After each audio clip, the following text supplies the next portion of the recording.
አሁን በማስፈራራት ደረጃቸው ከፍ እያሉ የሚሄዱ 3 ታሪኮችን አቀርብላችኋለሁ። በታሪኮቹ መጨረሻ ላይ ከታሪኮቹ ጋር የተያያዙ እውነተኛ ፎቶዎችን የማቀርብላችሁ ይሆናል። ግን ወደ ታሪኩ ከመግባታችን በፊት እንደዚህ አይነት እውነተኛ አስከፊ፣ አስደንጋጭና ሚስጥራዊ ታሪኮችን መስማት የሚያስደስተው ከሆነ ትክክለኛ ቦታ ላይ ነው። ምክንያቱም ይህንን ብቻ ነው የምናደርገው። በሳምንት በትንሹ 2 ቪዲዮዎችን እንለቅ ሲሆን ቻናሉን ሰብስክራይብ በማድረግ ቤተሰብ ይሁኑ። እንዲሁም ቪዲዮን ላይክ ያድርጉት። ወደ ታሪኮቹ ነው። ሰኔ 17 በ1939 በፈረንሳይ ቨርሳይ ከተማ ውስጥ ብዙ ሰዎች በአንድ ተራ ህንጻ ፊት ለፊት መሰብሰብ ይጀምራሉ። እነዚህ ሰዎች ለምን እንደመጡና ምን ላይ እንደመጡ ጠንቅቀው የሚያውቁ ነበር። የመጡትም ደግሞ እኩለ ሌሊት ላይ ነበር። እዚህ ህንጻ ፊት ለፊት የሚደረገው ሊያዩት የመጡት ፕሮግራም እስኪጀምርም ድረስ ሰዎቹ በጣም በማበድና መጠጦችን በመጠጣት መሳቅ፣ መደሰት ይጀምራሉ። ሌሎች ደግሞ ሊያዩት ስለመጡት ነገር ኃላፊነት የተሰማቸውና በአክብሮት ለመቆየት በሚል እነዚህን እንቅስቃሴዎች ወይም መጠጣቱንና መጨፈር፣ መደሰቱን ያልተቀላቀሉ ሰዎችም ነበሩ። ሌሎች ግን በመጠጣትና በመደሰት በማበድ ላይ ነበር። ጠዋት 1 ሰዓት እስከ 2 ሰዓት ባለው ጊዜ ውስጥ የዚህ ህንጻ በር ይከፈታል። ተመሳሳይ ዩኒፎርም የለበሰ ጥቁር ልብስ የለበሱ የወንዶች ቡድን ይወጣል። እነዚህ ወንዶች እንጨቶችንና እንጨት ለመስራት የሚያገለግላቸው መሳሪያዎች የያዙ ሲሆን ወጥተው ወደ ህንጻው በመዞር ለህዝቡ ጀርባቸውን ይሰጡና ሲቅርት ይዘው ይህንን እንጨት መሳሪያ መስራት ይጀምራሉ። ከመጡትም ሰዎች አንዳቸውም ቢሆኑ ወደ እነዚህ ሰዎች መቅረብና መረበሽም አልፈለጉም ነበር። ሁሉም ሰዎች ከነሱ ራቅ ብለው የሚሆኑን ነገር ይከታተሉ ነበር። እነዚህ ሰዎችም ምንም ነገር አልተናገሩም። ፊት ለፊት ቁጭ ብለው ያንን መሳሪያ መስራት ይጀምራሉ። ይህ የሚሰሩት የእንጨት ቅርጽንም ደግሞ ለአመታት በተደጋጋሚ ጊዜ ሲሰሩት የቆዩ ይመስል በጣም በፍጥነትና ያለምንም ስህተት ቶሎ መስራት ይጀምራሉ። ከጠዋቱ 3 ሰዓት አካባቢ ላይ ይህን መሳሪያ ሰርተው ይጨርሳሉ። ከዚያም መሳሪያቸውንና የቀራቸውን እንጨት በመያዝ ተመልሰው ወደ ውስጥ ይገባሉ። በዚህ ጊዜ የህዝቡ ጩኸትና እብደት በጣም መጨመር ይጀምራል። አብዛኛው ህዝብ እየጠጣ ነው፣ እያበደ እየሳቀ ነው። አሁን ደግሞ ይበልጥ ጩኸቱና የህዝቡ ጉጉት ጨምሯል። ምክንያቱም ይህ የእንጨት ቅርጽ ተሰርቶ አለቀ ማለት ፕሮግራሙ ሊጀምር ነው ማለት ነው። ነገር ግን ውስጥ ላይ ያሉት ፕሮግራሙን የሚያቀርቡት ሰዎች ለተወሰነ ጊዜ መዘግየትን አሳይተው ነበር። ምክንያቱ ግን ለምን እንደሆነ አልታወቀም። በዚህ ጊዜ ፀሐይ መውጣትና አካባቢው ላይ በደንብ እይታው ግልጽ መሆን እየጀመረ ስለነበረ ጋዜጠኞች ከጠዋቱ 4:45 ላይ ቦታው ላይ ደርሰው ነበር። ካሜራቸውን በማስተካከል ወደ መድረኩ በመደቀን ለመቅረጽ ዝግጁ ሆነው መጠበቅ ይጀምራሉ። በዚህ ጊዜ ህዝቡ የፕሮግራም ቀርቷል፣ እንደዚህ ከነገና ብርሃን ከወጣ አዘጋጆች ይህን ፕሮግራም አያቀርቡትም ብለው አስበው ነበር። ምክንያቱም ደግሞ ይህ ፕሮግራም እስከዛሬ ድረስ ብርሃን ከወጣና ጋዜጠኞች ከመጡ አይደረግም ነበር። ምክንያቱም ደግሞ ይህን ያዘጋጁት ሰዎች ይፋ እንዲወጣና በሚዲያ እንዲታይ ስለማይፈለግ ነበር። ነገር ግን 4:45 ላይ የዚህ ህንጻ በር ይከፈታል። ፊት ለፊትም ላይ ቆሞ የነበረው የ31 ዓመቱ የዣን ቫይድማን ሲሆን ይህ ሰው የሞት ፍርድ የተፈረደበት የብዙ ሰዎች ነፍሰ ገዳይ ነበር። በእነዚህ ጥቁር በለበሱ ሰዎች ታጅቦ ይወጣል። እጆቹ ወደ ኋላ የታሰሩ ሲሆን አንገቱም ላይ ለብሶት የነበረው ሸሚዝ ወደ ውስጥ ተጠቅጥቆ ነበር። የሚሆነበት ምክንያት አንገቱ ክፍት እንዲሆን ተፈልጎ ነበር። እየመጣም ያለው ወይም ደግሞ የሞት ፍርድ ቅጣቱ የሚፈጸምበት በተዘጋጀው የእንጨት ቅርጽ ሲሆን ይህም ደግሞ አንገቱ ተቀልጦ ነበር። ይህ የእንጨት ቅርጽም ጋር ወስደው ያቆሙታል። ህዝቡም ይህን ሰው ሳይ በጣም ማበድ፣ መሳቅና ደግሞ ወደሱ እየጠቆመ ይህን ነገር በጣም በጉጉት ሲጠብቅ እንደነበረና እንዲደረግ በጣም ፍላጎትና ጉጉት ማሳየት ጀምሮ ነበር። ይህን የሚመስለው ደግሞ ህዝቡ በጣም ደም የጠማውና እየተደረገ ባለው እንቅስቃሴ ደስተኛ እንደሆነ ነበር የሚያሳይ። ከዚያም ይህን ሰው ማሽኑ ላይ ያስተኙታል። አንገቱንም ወደ ማሽኑ ሳብ አድርገው ካስገቡት ትክክለኛ ቦታ ላይ ካስገቡት በኋላ ማሽኑን ማስተካከል ጀምራል። ይህም ሰው ህዝቡንም ማየት አልፈለገም። አንገቱን ደፍቶ ቀጥታ ፊት ለፊት ካለው ባልዲ ላይ ነበር አይኖቹን ተክሎ ነበር። ሙሉ በሙሉ ከተስተካከለም በኋላ ጥቁር ከለበሱት አንደኛው የእንጨቱን ቅርጽ ክፍል አንዱን ፓርቲ ይስበዋል። ከዚያም በኋላ ከላይ ተንጠልጥለው የነበረው ቢላዋ ቀጥታ መጥቶ አንገቱን ከሰውነቱ ይለየዋል። እነዚህም ጥቁር የለበሱ ሰዎች በጣም በፍጥነት ባልዲውንና የቀረውን የሰውነቱን ክፍል መጀመሪያ አዘጋጅተው ወደ ነበረው ቅርጫት ውስጥ በመጣል ቶሎ ወደ ውስጥ ይዘው ይመለሳሉ። ህዝቡ ይህ እንደሆነ ባየ ጊዜ በጣም በደስታ በመጮህና በጣም በእብደት ውስጥ ሆኖ እየሮጠ ይመጣና የዚህን ሰው ደም ልብሳቸውንና አስከርባቸውን ማስነካት ይጀምራል። ነገር ግን ይህ ሁሉ ሲከናወን ጋዜጠኞች በካሜራ እየያዙት ነው። እዚህ ጋር አንድ እውነታ ልክ አንድ ሰው አንገቱ ልክ እንደተቆረጠ ከ10 እስከ 15 ሰከንድ የጭንቅላቱ ክፍል በህይወት የሚቆይ ሲሆን ልክ እንደተቆረጠ ስሙ ከተጠራ ወደ ጠራው ሰው አይኖቹን ዞር አድርጎ የሚመለከት ሲሆን እናም ደግሞ የተወሰኑ ቃላትን ለመናገር የሚሞክር ይሆናል። አእምሮ ውስጥ ያለው የኦክሲጅን መጠን ከ10 እስከ 15 ሰከንድ ድረስ ውስጥ እስከሚያልቅበት ጊዜ ድረስ አይሞትም ነበር። ከጥቂት ሰኮንዶች በኋላ ህይወቱ ያልፋል። በቀጣዮቹ ቀናትም እነዚህ ጋዜጠኞች የያዙትን መረጃ ለህዝቡ በጋዜጣ ያጋራሉ። ይህም ጋዜጣ ደም የጠማው ህዝብ የሚል ነበረ። ይህም ደግሞ የፈረንሳይን ነገር ያጠለሸ ስለነበረ ከዚህ በኋላ የሞት ፍርድ ቅጣት በህዝቡ ፊት እንዳይደረግ ባለስልጣኖቹ ያግዳሉ። ነገር ግን ይህ የእንጨት ቅርጽ ወይም አንገት መቂያ መሳሪያው ለቀጣይ 10 ዓመታት በጥቅም ላይ የዋለ ነው።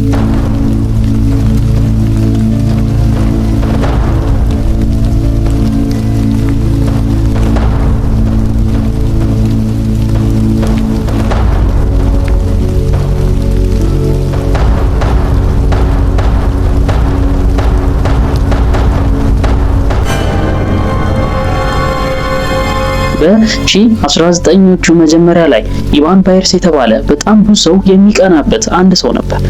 ይህ ሰው የተወለደው በጣም ሀብታም ከሆኑ ቤተሰቦቹ ሲሆን ትምህርቱን ደግሞ አሜሪካ ውስጥ በአንድ ስፍራ በሚገኝ በየል ዩኒቨርሲቲ ይጨርሳል። ይህም ዩኒቨርሲቲ ደግሞ በጣም ታዋቂና በዓለም አቀፍ እውቅና ያለው ዩኒቨርሲቲ ነበር። ትምህርቱንም እንደጨረሰ እንደ ማንኛውም ሰው ስራ ፍለጋን አልወጣም። ምክንያቱም ቤተሰቦቹ በጣም ሀብታም ስለነበሩ ስራ መፈለግ አልነበረበትም። ይልቁንም ስራ ትቶ በጣም ይወደው ወደ ነበረው ስፖርት ይቀላቀላል። ይህም ስፖርት ደግሞ የጎልፍ ስፖርት ነበር። ጎልፍ መጫወት በጣም ይወድ ነበር። ይህንንም ስፖርት ደግሞ ለረጅም ጊዜ እየተጫወተ ይቆያል። በዚያም በ1906 ዓመተ ምህረት ላይ አንድ ውድድር ይዘጋጃል። ይህም ደግሞ የለማጆች የጎልፍ ውድድር ነበር፣ ወይም ደግሞ ፕሮፌሽናል ያልሆኑ ጎልፍ የሚጫወቱ ሰዎች ውድድር የተዘጋጀ ሲሆን እዚህ ውድድር ውስጥ በመሳተፍ በአንደኛ ደረጃነት ይጨርሳል። በአብዛኛው ጊዜ እዚህ ውድድር ላይ የሚያሸንፉ ሰዎች ቀጥታ ወደ ፕሮፌሽናል ወይም ዓለም አቀፍ የጎልፍ ውድድሮች ላይ የመሳተፍ እድል ያገኙ ነበር። ነገር ግን ኢቫን ይህንን አላደረገም። ምክንያቱም በሰዓቱ አባቱ የሀብታቸው ሚስጥር የሆነውን ወይም ደግሞ እዚህ ሀብት ላይ እንዲደርሱ ያደረጋቸውን ይህንን የብረታ ብረት ድርጅት ይሰጡታል። እሱም ደግሞ የዛ የብረታ ብረት ድርጅት አስተዳዳሪ በመሆን ስራውን ይጀምራል። በዚህ ጊዜ ኢቫን በፊት ከነበረው የሀብት ደረጃ በጣም በእጥፍ በጣም ሀብታም መሆን ይጀምራል። ይህ የገንዘቡ መጠን ደግሞ ሊጠቀመው ከሚችለው በላይ በጣም ይበዛ ነበር። ነገር ግን ኢቫን ለመጠቀም ከመሞከር አልተቆጠበም። በሀገሪቱ የተለያዩ ክፍሎች ላይ የዞረ በጣም ቅንጡ ቤቶችን መግዛት ይጀምራል። በዩናይትድ ኪንግደም እና ደግሞ በአሜሪካ ውስጥ የተለያዩ የፈረስ እርባታ ቦታዎችን መግዛት ይጀምራል። ከዚያም በተጨማሪ አንድ እውቅ የቤዝቦል ቲም የሚጫወትበትን ትልቅ ስታዲየም ይገዛል። ይህም ሀብቱና እውቅናው ደግሞ በጣም ታዋቂ ሰዎችን ሊተዋወቅና ከነሱ ጋር ጊዜ እንዲያሳልፍ እድል ይሰጠዋል። ከነዚህም ሰዎች ውስጥ የኮካ ኮላ መስራች የሆኑ ሰዎችንና ስራ አስኪያጆችን ነበር። ከነዚህ ሰዎች ጋር መተዋወቅ፣ ከነሱ ጋር ጊዜ ማሳለፍ ጀምሮ ነበር። ከዚያም አንድ ቀን በተማረበት በየል ዩኒቨርሲቲ እግር ኳስ እንደተዘጋጀ ይሰማል። ይህንን እግር ኳስ መመልከት እንዳለበትና ካለበት የስራ ጫና ትንሽ እረፍት ለማግኘት ወደዚያ ይሄዳል። የሄደውም ደግሞ በባቡር ሲሆን በፈርስት ክላስ ባቡር ትኬት ገዝቶ ነበር ሄደው እግር ኳሱን ይመለከታል። በጨረሰም ሰዓት ወደዚሁ ባቡር እንደ መጀመሪያ ሁሉ የአንደኛ ደረጃ ወይም ፈርስት ክላስ ባቡር ትኬት ይገዛና ይሄዳል። ይህም የፈርስት ክላስ ባቡር የሚጓዙት ጉዞ ረጅም ሰዓት ስለሆነ ይህም ካለበት ከዩኒቨርሲቲው እስከ እሱ ቤት ድረስ የ12 ሰዓት ጉዞ ነበር። በጉዟቸው ላይ እንዲተኙ ባቡር ውስጥ አልጋ የተዘጋጀ 2 ተደራራቢ አልጋ የተዘጋጀ ነበር። ኢቫንም ጉዞ በሚጀምርበት ጊዜ አልጋው ላይ የላይኛው አልጋ ላይ ይወጣና ይተኛል። ከተወሰኑ ጊዜያትም በኋላ በአንድ አስደንጋጭ ነገር ይነቃል። ይህም ደግሞ በተኛበት ተንከባሎ የወደቀ ሲሆን በግራ ጎኑ በጣም ተጋጭቶ ነበር ከመሬቱ ጋር። ይህ ግጭት በጣም ህመም የፈጠረበት ነበር። ይህም ህመሙን ለመቀነስ ከወደቀበት ተነስቶ እጆቹን ማንቀሳቀስና ማፍታታት ይጀምራል። የተጎዳ ስላልመሰለው ተመልሶ አልጋው ላይ ይወጣና ህመሙን እንደምንም ዋጥ አድርጎ ተመልሶ ይተኛል። ባቡሩም ቦታው ላይ ከደረሰ በኋላ ከእንቅልፉ ተነስቶ ይወጣል። በዚህ ጊዜ ግን ይህ ህመም አሁንም አልለቀቀውም ነበር። ህመሙ በጣም እየተሰማው ነበር። ግራ ትከሻው ላይ ህመሙ በጣም እየተሰማው ነበር። ስለዚህ ቤት ይገባና እቃዎቹን ካስቀመጠ በኋላ ወደ ግል ሐኪሙ በመሄድ የተፈጠረውን ነገር ያስረዳዋል። የግል ሐኪሙ ምርመራ በሚያደርግበት ጊዜ ምንም አይነት የአጥንት ስብራትም ሆነ ሌላ የተለየ በሽታ ምልክት እንደማያሳይ ይነግረዋል። ነገር ግን ኢቫን ኦልሬዲ ህመሙ እየተሰማው ስለሆነ ህመሙ የሚቀንስለት መድኃኒት እንዲሰጠው ይጠይቋል።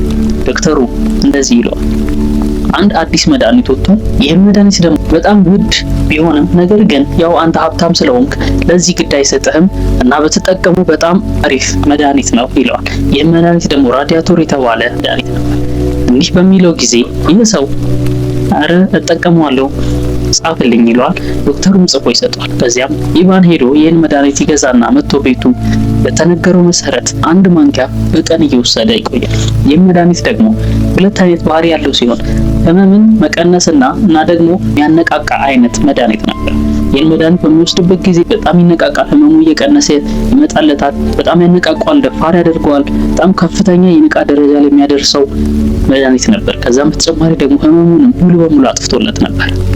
ስለዚህ ይህን መድኃኒት ተደጋጋሚ በዛው በተነገረው ልክ መውሰድ ይጀምራል። ነገር ግን ከተወሰነ ጊዜ በኋላ በማንኪያ መውሰዱን ይተውና በቀን ከ2 እስከ 3 ጠርሙሶችን መጠጣት ይጀምራል። ከፍተኛ የንቃት ደረጃ ላይ ስለሚያደርሰው ነበር ይህን መድኃኒት ከ2 እስከ 3 ጠርሙሶች በቀን መውሰድ ጀምሮ የነበረው። ይህንንም እያደረገ ህይወቱ በጣም ደስተኛ ሆኖ እየመራ ለቀጣይ 3 ዓመታት ነው ያለው።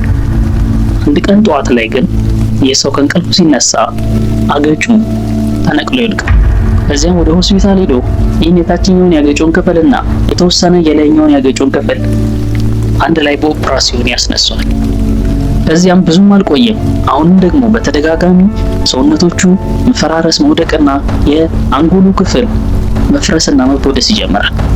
በዚህም የተወሰኑ የውስጠኛው የአንጎሉ ክፍሎች መታየት ጀምረው ነበር። መጨረሻ ላይ በ1932 ህይወቱ ያልፋል። ይጠቀሙ የነበረው ራዲያቶር የተባለው መድኃኒት የውሃና የራዲየም ቅልቅል ሲሆን ያ ማለት ራዲዮ አክቲቭ ውሃ ማለት ነው። ይህን መድኃኒት በ19 መጀመሪያዎቹ አካባቢ ላይ ራዲየም የተባለው ራዲዮ አክቲቭ ንጥረ ነገር በጣም ፈዋሽና ምንም አይነት የጎንዮሽ ጉዳት የሌለው ንጥረ ነገር ነው ተብሎ የተወራ ሲሆን ጊዜውም ደግሞ ብዙ መድኃኒቶች በዚህ እየተሰሩ እየወጡ ነበር። ነገር ግን እስከዚህ ጊዜ ድረስ የጎንዮሽ ጉዳቱ አልታየም ነበር። ይህም ሰው ህይወቱ ካለፈ በኋላ በሰውነቱ ይወጣ የነበረው ራዲዬሽን ወደ ውጪ እንዳይሰራጭ የተቀበረበት የሬሳ ሳጥን በሊድ የተሸፈነ ነበር። ከ30 ዓመት በኋላ ሳይንቲስቶች መልሰው ይህንን አስክሬን ያወጡትና ከአጥንት ውስጥ ይወጣ የነበረው የራዲዬሽን መጠን ቀንሷል፣ ጠፍቷል ወይስ ደግሞ አሁንም አለ የሚለውን ማረጋገጥ ነበር የፈለጉት። ነገር ግን ልክ ሲሞት እንደነበረው ሁሉ አሁንም በተመሳሳይ መጠን የራዲዬሽን ጨረር እየወጣ ነበር። ይህ ራዲየም የተባለው ንጥረ ነገር ወይም ከዚህ ሰውዬ ሰውነት ውስጥ እየወጣ የነበረው ጨረር አንዴ ሰውነት ውስጥ ከገባ ጊዜ ድረስ ለ1600 ዓመታት ያለማቋረጥ በተመሳሳይ መጠን ጨረርን የሚለቅ እንደሆነ ሳይንቲስቶች ይደርሱበታል። ይህ ቀጣይ ማሳያችሁ ፎቶ ኢቫን በኦፕራሲዮን አገጩን ካስወገደ በኋላ የተነሳ ፎቶ ነበር። ይህም ደግሞ ከመሞቱ ከጥቂት ሰዓታት በፊት የተወሰደ ነው።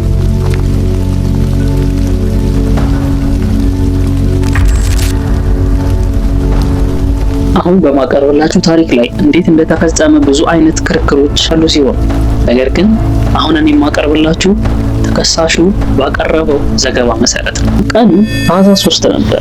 ኡመር አባሽ የተባለው በኒውዮርክ ታይምስ በፍሪላንሰርነት ይሰራ የነበረው ካሜራማን ወደ 49 ስትሪት ወይ 49 ስትሪት ወደ ተባለው የምድር ባቡር ለመጓዝ ጉዞውን ወደ ምድር ውስጥ ወደ ባቡር ውስጥ የሚወስደውን ወደ ደረጃ እየወረደ ነበር። ለፊቱም ወደሚገኘው ኤቲኤም የመሰለ አውቶማቲክ ትኬት መቁረጫ ጋር በመሄድ ትኬቱን ይቆርጥና ህዝቦች ተሰብስበው ባቡሩን ወደሚጠብቁበት ወደዚህ ስፍራ ይገቡ። ይህ ስፍራ በጣም ብዙ ሰዎች ያሉበትና በብዙ ሰዎች የተጨናነቀ ነበር። እሱም ደግሞ ያለበት ቦታ ብዙ ሰዎች ቆሞ የነበረ ሲሆን ህዝቡም ደግሞ ወደ ኋላ ወደ ግድግዳው ተለጥፎ ነበር። ይህም ደግሞ የሆነበት ምክንያት ባቡሩ በሚመጣበት በሀዲዱና በህዝቡ መሃል ምንም አይነት የሚለይ ግድግዳ ባለመኖሩ ወደፊት በደንብ ከተጠጉ ባቡሩ በሚመጣ ጊዜ ስለሚመታቸው ነበር ወደ ኋላ ያፈገፈጉት። ባቡሩ የሚቆምበት ቦታና ህዝቡም ደግሞ እንዲለይ ፊት ለፊት የቢጫ መስመር የተሰመረ ሲሆን ማንም ሰው እዚህ ቢጫ መስመር ላይ ላለመቆም ወደ ኋላ አፈግፍጎ የቆመ ነበር። በዚህ ባቡር ጣቢያ ላይ ከሚመጡ ህዝቦች ውስጥ የአብዛኛው ህዝብ ጸባይ ከማንም ሰው ጋር መነጋገር የማይፈልጉና አብዛኛው ኤርፎን አድርጎ ሙዚቃ የሚሰማ ሌላው የራሱን ሀሳብ የሚያስብ እንጂ ማንም ሰው መነጋገር አይፈልግም ነበር። ሁሉም ጸጥ ብሎ ወደሚሄድበት ነበር መሄድ የሚፈልገው። ያለበት ቦታ የተጨናነቀና ስላልተመቸው ዞር ብሎ ወደ ግራና ወደ ቀኝ በሚመለከትበት ጊዜ በቀኝ በኩል ጥግ ላይ የተወሰነ ክፍተት እንዳለ ይመለከታል። ከዚያም ህዝቡን አሳልፉኝ እያለ አልፎ እዛ ጥግ ቦታ ላይ ቆሟል። ነገር ግን አንድ በደንብ ያላስተዋለው ግን ያየው ነገር ሁለት ሰዎች እየተነጋገሩ ነበር። ይህም ንግግራቸው በጣም ሞቅ ያለና ግለት የሞላው ነበር። ግን ብዙም ትኩረት ሳይሰጣቸው አልፎ ሄዶ ይቆማል። የቆመበት ቦታም ትክክለኛና ወደ ባቡሩም ያልተጠጋ ሲሆን ትክክለኛ ቦታ ላይ መቆሙን ካረጋገጠ በኋላ ካሜራውን አውጥቶ ከዚህ በፊት ያነሳቸውን ፎቶዎች ማየት ይጀምራል። ይህ ጩኸት በጣም ከፍ እያለና እየተጋጋለ ይመጣል። ወደሱ ግራ የነበሩትም ሰዎች ዞር ብሎ በሚመለከትበት ጊዜ እነዚህ ሰዎች ከበፊት ከነበረው የጩኸት መጠናቸው ከፍ ብሎ በጣም መሰዳደብና መጫጫ ጀምሮ ነበር። ህዝቡም የተወሰነ ከነሱ መሸሽ ጀምሮ ነበር። ማንም ሰው እነዚህ ሰዎች ክርክር ላይ እጁን ሊያስገባ ሊገላግል ይሞክራል ነበር። ምክንያቱም በእንደዚህ አይነት የምድር ባቡር ቦታዎች ላይ አእምሯቸው ልክ ያሉ ሰዎችና ሌቦች ስለሚገኙ ማንም ሰው እንደዚህ አይነት ነገርን ገብቶ መገላገልም ሆነ መነካካት አይፈልግም ነበር። ሁሉም ሸሽቶ ዝም ብሎ ቆሞ ነበር። መለከታቸውና ተመልሶ ወደ ካሜራው ፎቶዎቹ ማየት ይቀጥላል። ግን አሁን ላይ በጣም ከፍተኛ ድምጽ ይሰማል። ይሄ የሰማው ጩኸት ሲሆን ጩኸቱም ደግሞ የሴት ነበረ። እነዚህ ሰዎች ከሁለቱ አንዳቸው ያወጡት ጩኸት አልነበረም። ይህች ሴት በጣም በከፍተኛ ጩኸት ትጮኻለች። ዞር ብሎ የሚመለከት ጊዜ ሰዎቹ እየሮጡ ከነዚህ ሰዎች እየሸሹ ሲሆን አንዲት ሴት ደግሞ ቆማ ወደ ባቡሩ ሀዲድ ውስጥ እጇን ጠቁማ እየጮኸች ነበር። ኢቫንም የጠቆመችውን እጇን ተከትሎ ባቡሩ ሀዲድ ውስጥ በሚመለከትበት ጊዜ ይጣሉ ከነበሩት ከነዚህ ሰዎች ውስጥ አንደኛው በባቡሩ ሀዲዱ ላይ ወድቆ ነበር። ከትንሽ ቆይታ በኋላ ለመነሳት ይሞክራል። ነገር ግን እየተንገዳገደና ለመቆም የቸገረ ይመስል ነበር። የባቡር ሀዲዱ የሚመጣበትን መስመር በሚመለከትበት ጊዜ ባቡሩ ኦልሬዲ ተቃርቧል። በጣም ከፍተኛ ድምጽና ብርሃን እየመጣ ነበር። ይህን ሰውዬ ለመርዳት እየጮኸና እየተሯሯጠ ወደሱ መጠጋት ይጀምራል። ከዚያም በተጨማሪ ደግሞ የያዘውን ካሜራ ከፍ አድርጎ የካሜራውን ፍላሽ ላይ በጣም ብሉዝ ድርግን በማድረግ ባቡሩ ለሚያንቀሳቅሱ ሰዎች ምልክት ለመስጠትና ድንገተኛ ኢመርጀንሲ ስቶፕ ተጠቅሞ ባቡሩን እንዲያቆሙትና ይህ ሰው እንዳይከጭ ነበር እየሞከረ ነበር።